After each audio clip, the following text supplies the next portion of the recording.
Hello, I'm Nan LaFond, writing under the name of Anne Murray. I'm introducing the second book in my series of upside-down fairy tales, Peter Pants, and I'd like to read you the first couple pages so you know what the book is like. "Dratted bells!" Peter exclaimed, shaking the brass bells on the toes of his felted boots. "They give me away every time. I can't sneak up on anybody like I used to." "They have to go," he asserted as he flicked his knife to cut the bells off. And off they came, along with the tips of his boots. "Double rats!" he shouted, tripping into an unfamiliar bedroom window. He had been flying outside the two-story house, and his mishap with the knife tipped him off balance. Crash! Peter landed in an undignified heap on Gwendolyn's bedroom floor, with one leg in the air and the other tangled underneath him. Hello?" he managed in a quiet voice, not his usual style.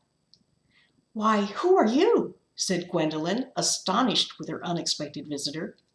She had been reading bedtime stories to her younger brothers, Mark and Ethan. They simply sat at her feet, too stunned to utter a word. "Why, I'm Peter, of course," he announced as though everyone should already know.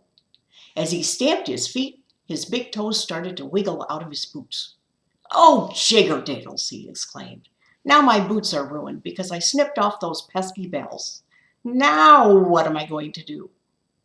"I have an extra pair of sneakers," little Ethan spoke up, not noticing that Peter was many times his size. His shoes surely wouldn't fit. "I have a pair of socks with ribbing that are somewhat like shoes. They might stretch enough for you," suggested Mark. But Peter would not consider wearing anything as flimsy as socks.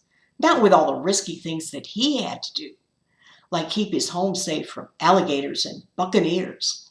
Those threats required him to be nimble on his feet. "Here," said Gwendolyn, bringing out her sewing kit. "Let me see what I can do." And in short order, she mended the tips of his felted boots so that his toes were secure once more. She even added a section of a sock's toe so that his toes could wiggle freely. "Thank you very kindly," gushed Peter as he bowed low for Gwendolyn's benefit, with his scarlet cap tilting dangerously. "If you don't mind, I'll sit here for a moment to catch my breath. Do you mind reading that story? I like stories." He curled on the floor with Gwendolyn's brothers, looking as though he belonged with them. Of course, Gwendolyn agreed. She liked reading to her younger brothers and helping her mother take care of them. One more, even though Peter was older, would be no bother. Well, if you enjoy my story and would like to explore it further, it is available on Amazon in both Kindle and paperback form. Thank you so very much for listening.